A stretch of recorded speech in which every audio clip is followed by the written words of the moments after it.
So we're going to look at differentiation properties, or little shortcuts, so we don't have to use that differentiation rule, the definition for differentiation that we did back in section 10.4. And here are the first four. We're going to have quite a few by the time we finish, which is one of the reasons you're going to need that note sheet when you take your test. It's just too much to have memorized. After you use them for a while, you get to where you just know them, but this way there's no panic. You know you can reference them when you test. Now the first one is very simple, and we've basically discussed this one in an earlier class. If you have a function that's a constant, f of x equals 5, f of x equals -3, the graph of that, y equals 5, y equals -3, is a horizontal line, right?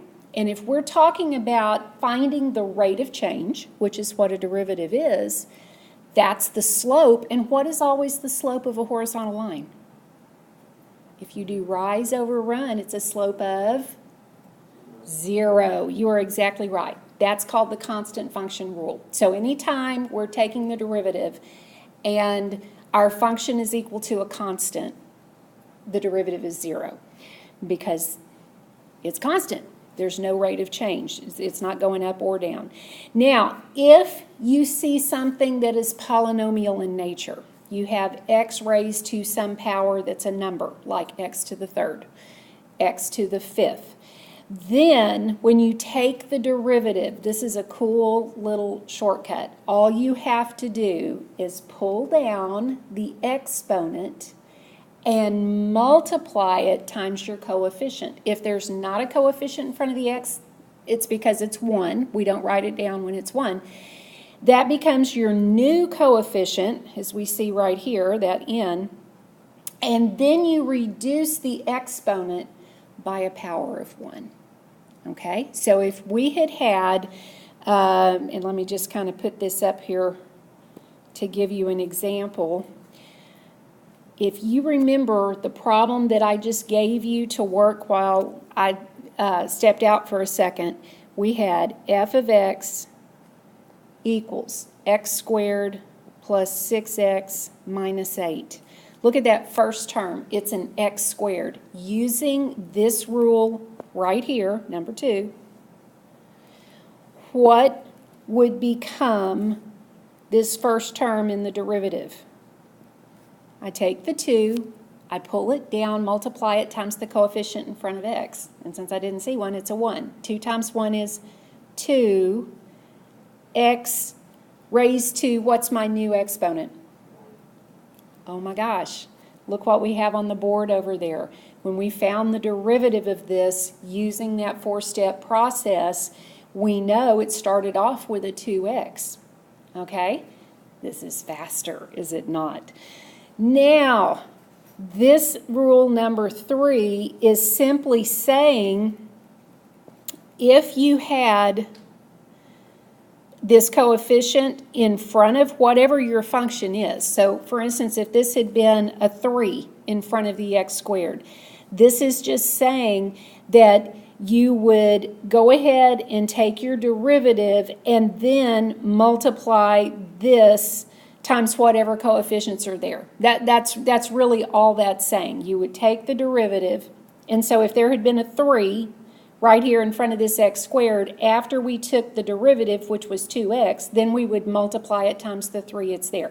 That's why I'm saying this times your coefficient. That's going to be what happens.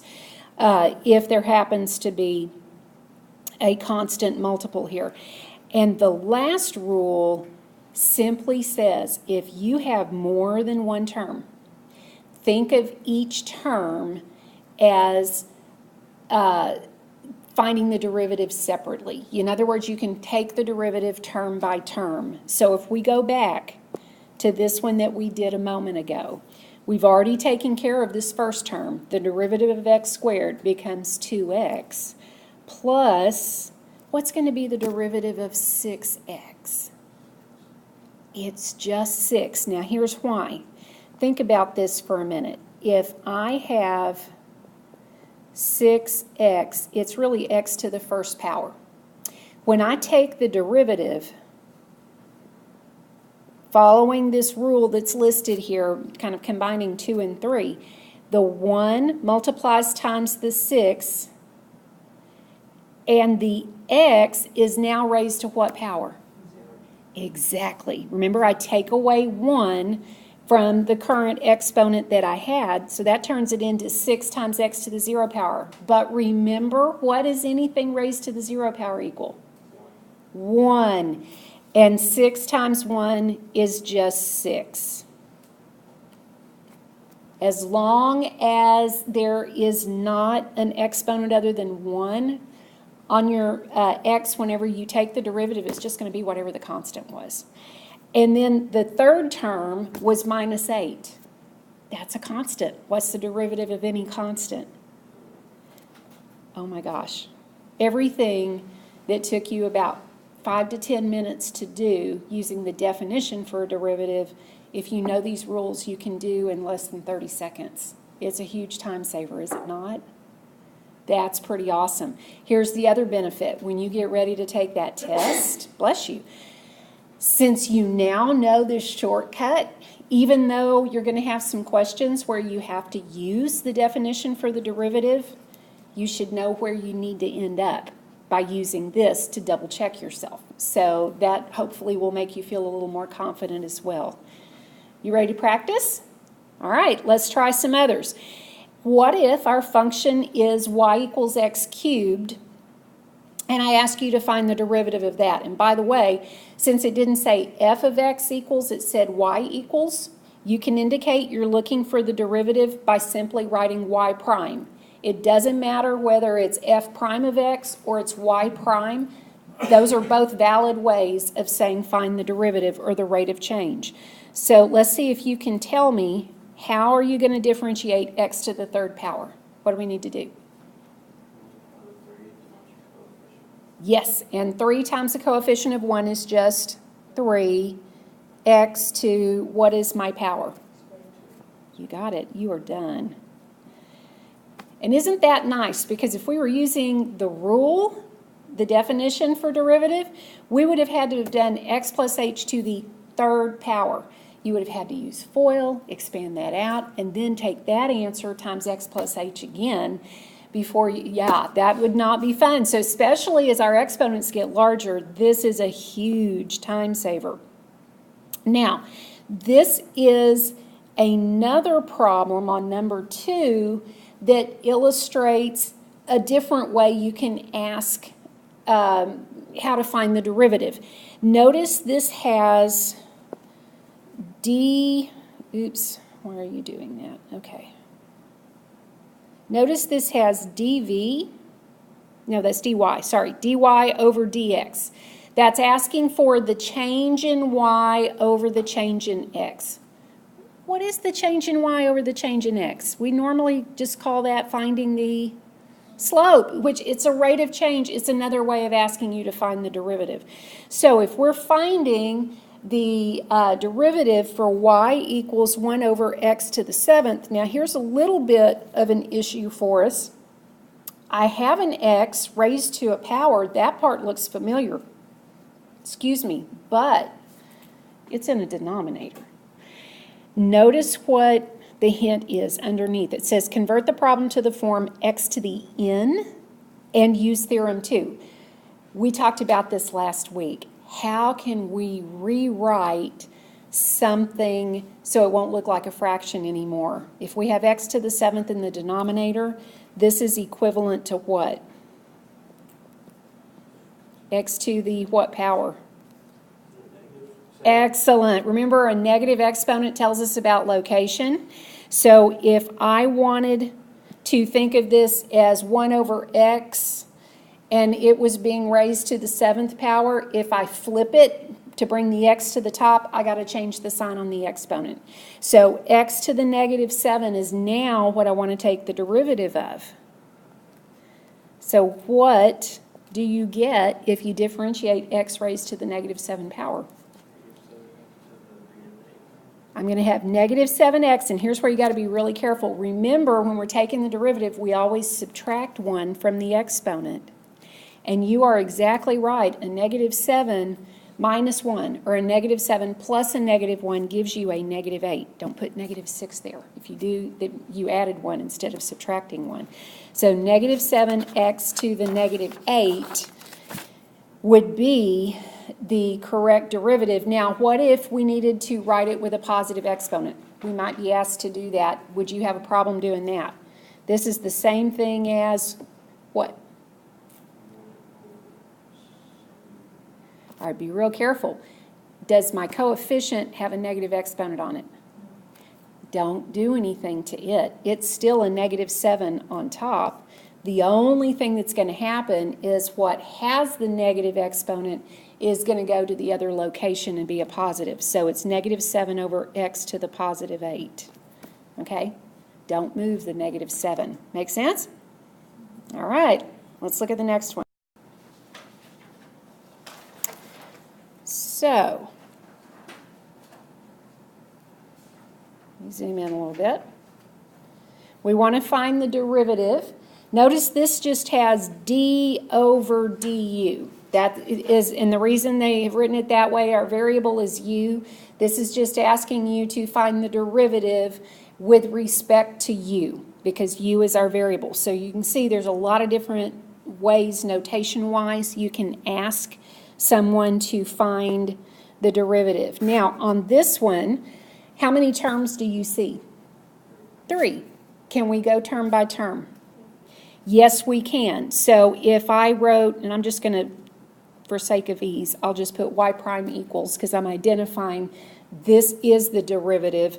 How do you differentiate 2u to the second power? It becomes, bring that 2 down to multiply with the 2 that's in front of the u, and you get what? 4 u to what power?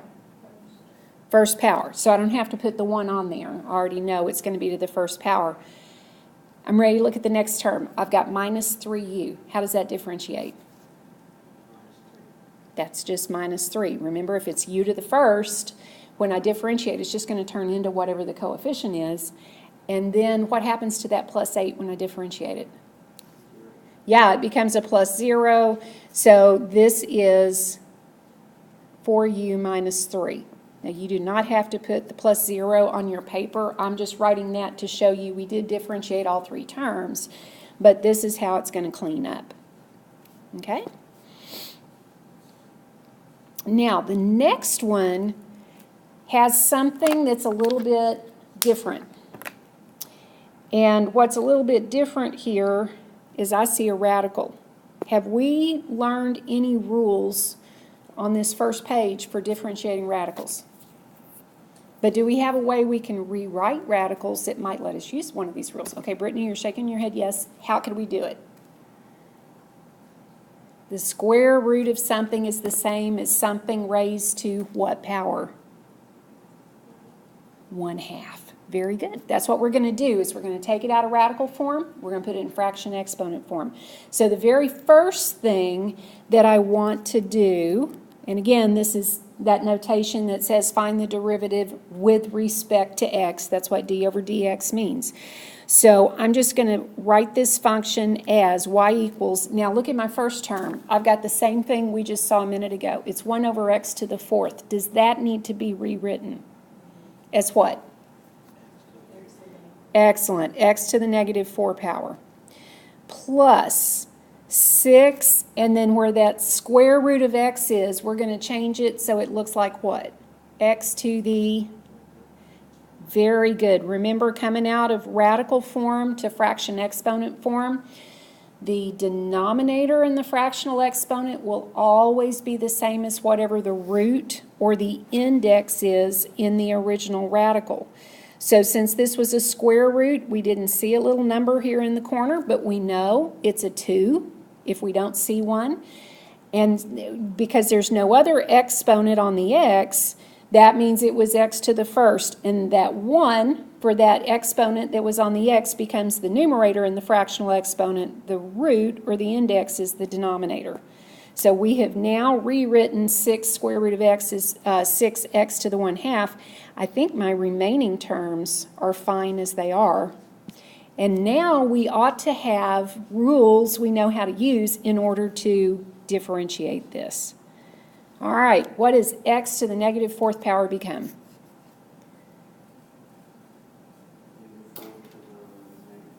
Negative 4x to the negative 5, because remember, we're subtracting 1 off of each exponent, okay? Now, when I get to the next term, it's plus 6x to the 1/2. I'm going to do what with this 1/2 first? It's got to pull down, and I'm going to write this out so you can see. I've got my plus sign. And then that 6 is going to get multiplied times the current exponent, which is 1/2. I still have my x, but now my new exponent is going to be 1/2 minus 1. Now, when I subtract fractions, I have to have a what? Common denominator. What's it going to be? The common denominator is 2. So I could think of this as 1/2 minus 2 over 2. Could I not? I'm going to clean that up in just a second. Okay? Let's go ahead and take care of this next term. The minus 5x when it's differentiated becomes minus 5, and the plus 8 when it's differentiated is just 0. Okay, now it's time to clean up a little bit. Let's look at this term right here. I'm going to make a few cleanup notes before I get ready to write my final answer. I can think of 6 as 6 over 1. So when I multiply it times 1/2, that's going to turn into what? 3. And what would 1/2 minus 2 halves be? Negative 1/2. A positive 1 minus 2 gives you a negative 1 for the numerator. Denominator stays the same. That cleans up to be 3x to the negative 1/2. So we've cleaned that thing up. Now let's write it with positive exponents. How do we clean up negative 4x to the negative 5 power? What do we write down? What goes on top? Excellent. Negative 4 over x to the positive 5. Now, I've got the same issue with the next term because it has a negative fraction exponent. So I could write it as plus what? 3 on top over... Okay, you've got an option here. If we leave it as a fractional exponent, it would be x to the positive 1/2. I'm going to tell you something else you can do in a minute. And then I have my minus 5 on the end. Now, since our original problem had a radical in it, if we end up with something that has a fractional exponent, typically it would be standard form to go back to the radical because we started with a radical. If we start with a fraction exponent, it's fine to leave it as a fraction exponent. And so I believe Derek just told us that we could rewrite that x to the 1/2 as what? The square root of x. Okay? Either one of these would be fine. And I think my math lab will let you do it either way. Just make sure you read the directions carefully so that you get your answer in the form that it wants.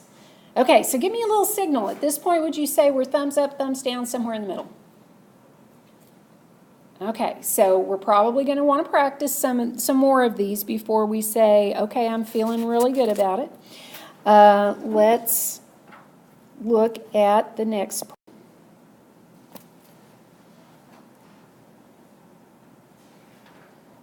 Now, this kind of has a number of things rolled into one. This one looks like it's going to be a little simpler, though, because before we start, did you see any radicals? No. Did you see any variables in the denominator? No. This is purely polynomial. Those are our easiest to differentiate. So the very first thing we're going to do is differentiate or find f prime of x for this function.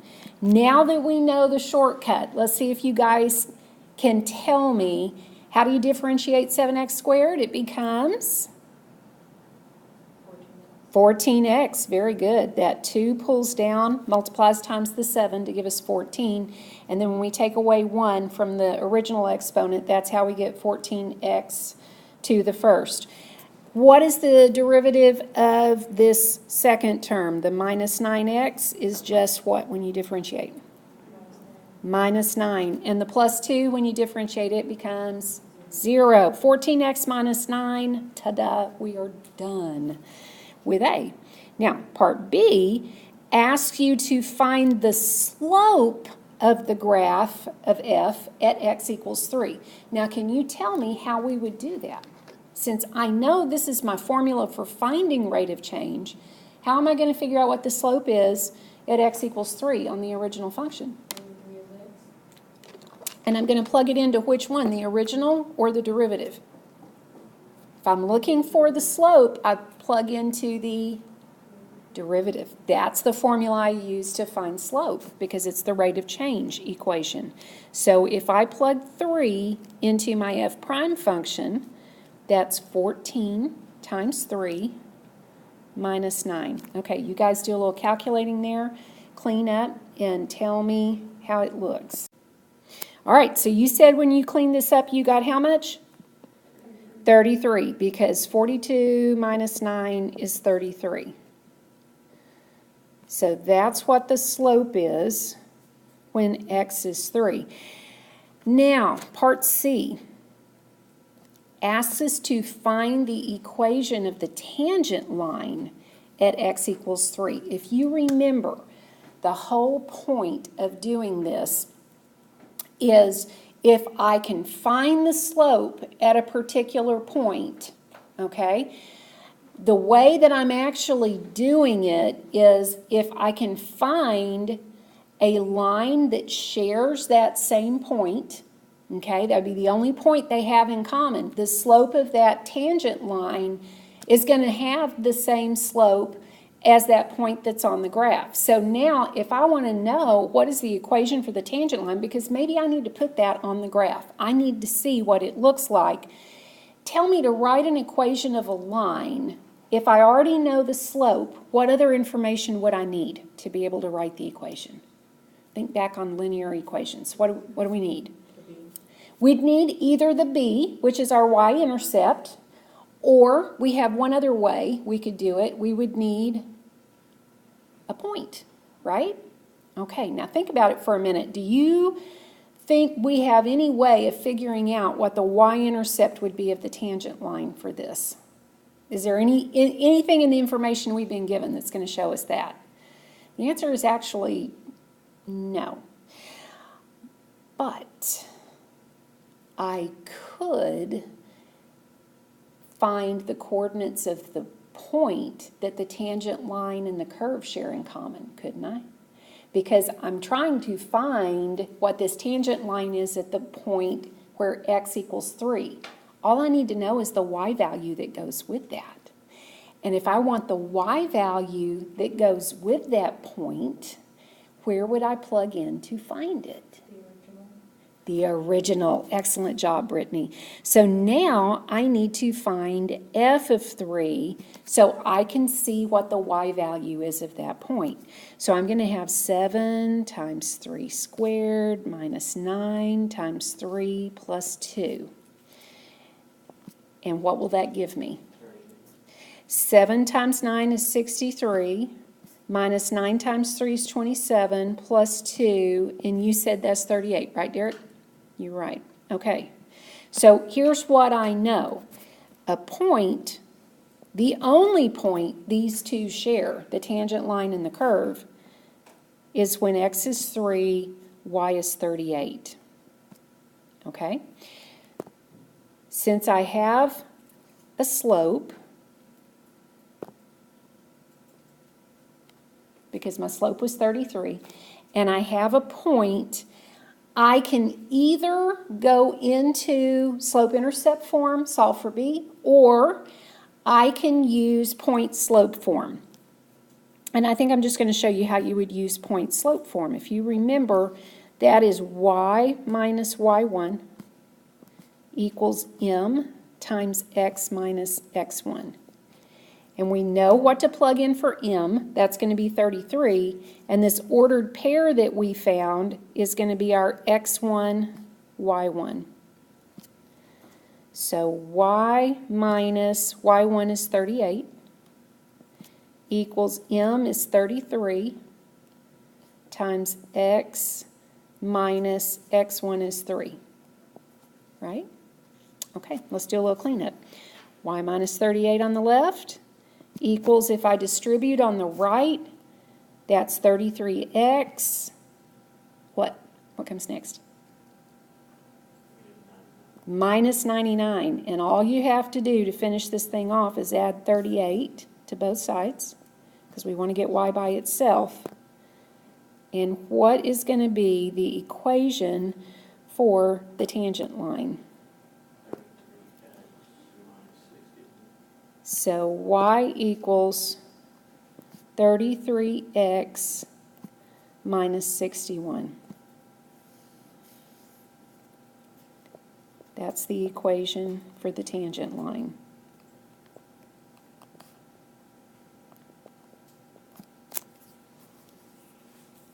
All right, so far we hanging in there. So if I'm looking for the derivative, we know how to do that. And that derivative is the function that will let us find the rate of change or the slope anywhere on the original graph. So then, if they ask us to find the slope at a particular point, and they give us the x value for that point, we've got to plug x into which one? The original or the derivative if I'm looking for the slope? Derivative. If I'm looking for the slope, plug into the derivative. But if I need to write the equation for the tangent line, I need the slope, but I also need a point on the tangent line. And that means I've got to plug that x value into the original to find the y value for that point. And once I have both of those pieces of information, then I can write the equation for the tangent line. And here's what D asked for. Find the value of x where the tangent is horizontal. That means I'm going to have to use this equation I found in C, and because it is the equation for the tangent line, where would a tangent line be horizontal? What do you think? Well, actually, I'm not going to be using the equation from C. That was the tangent line at the point x equals 3. The question was where, at what value of x would our tangent line be horizontal? If you remember, wasn't this the function that would allow us to find the slope of the original function? And that slope, that equation for slope, is what will let us see where the slope would be what? If I want the tangent line to be horizontal, what has to be the slope of the tangent line? 0. So if I take this function that lets me find slope anywhere and I set it equal to 0, then that's going to tell me the x value that would have a slope of 0. So on D, since we had the slope function was 14x minus 9, I want to know where is the slope 0. So if 0 equals 14x minus 9, what value do you get that would have a slope of 0? When x is... That's it. X equals 9 over 14. That would have a slope of 0. The tangent line would have a slope of 0 at that point. Now, we're going to talk more when we get into chapter 12 about what that's going to tell us. That's actually going to be an important value on our function. Because if we're talking about curves, think about it for a minute. If I have hills and valleys, kind of picture this for a second. Let's say I've got a curve and it's doing things like this, okay? The only place that I'm going to have a high point, if I were to picture what's going on with those tangent lines, would you say on this side of this high point, are all of these slopes going up? Are they increasing? If I drew in tangent lines, would they all have positive slopes? But if I'm on this side of the high point, if I drew in tangent lines, what kind of slope would they have? The only way I'm going to get slopes to move from being positive to then becoming negative is I've got to go through what value? 0. That's going to be where your max, a high point, or a min will occur. Wherever the derivative equals 0, those are going to be those points. And we know those have to be important points to us to consider there's something that's changing there. And that's going to be an important thing we're going to want to look at. So we'll look at more of that when we get into chapter. Okay. And on this one, this is more of a science application. It says if an object, if an object moves along the y-axis, marked in feet, so that its position in time, when it's x seconds, is given by the indicated function, you're supposed to find, first of all, the instantaneous velocity function. Now, one of the reasons I put this in here is in case you're not necessarily going a business route, but maybe you're doing research in a science field. Instantaneous velocity is also rate of change. It's finding the slope at that particular point. So if we are given this function, and again, they're being nice to us, it is polynomial, and that makes it easier to find slope. What is going to be our instantaneous velocity function? Let's see if you can differentiate 3x squared minus 12x minus 8. What would we get? 6x minus 12, and then when you differentiate the minus 8, it becomes 0. Excellent. That's all you need on that. Now, B says find the velocity when x equals 0 and x equals 4. Now, you got to go back and read for a minute. If I'm looking for velocity, what do I plug into? What did it tell me in this sentence above the A, what this original function indicates? Yeah, because this is saying if the object moves along the y-axis so that its position at time x is given by the function, the original function tells us where the y is. It's a position function. If I'm looking for velocity, that is a rate of change. I'm plugging into the derivative. So I want to find the velocity when x is 0 and when x is 4. So I'm plugging into that derivative function. When x is 0, what's my velocity? A negative 12. And if I'm looking at units, it is feet per second. Now, what would that actually mean if I'm going a negative 12 feet per second? Which way is that particle moving? Backwards. There you go. Now, if we're looking at 4 seconds, we would plug in 6 times 4, subtract 12. What would that give us? That's a positive 12. So which way is that particle moving then? Forward. All right. So at 0, this thing was moving backwards. Someplace it's going to stop and change direction and move forward. Now, how would we find the time when that velocity is 0? That point where the particle stops and then changes direction. Excellent. We're going to set the derivative function equal to 0. Now, our derivative function was 6x minus 12. So if I set that equal to 0, at what time will this have a velocity of 0? You're exactly right. If I clean that up, I'm going to get x equals 2 seconds. So it's going to travel backward, but it's going to be slowing down until 2 seconds, and it stops instantaneously, then it starts moving forward. All right, questions on that? Does that make sense?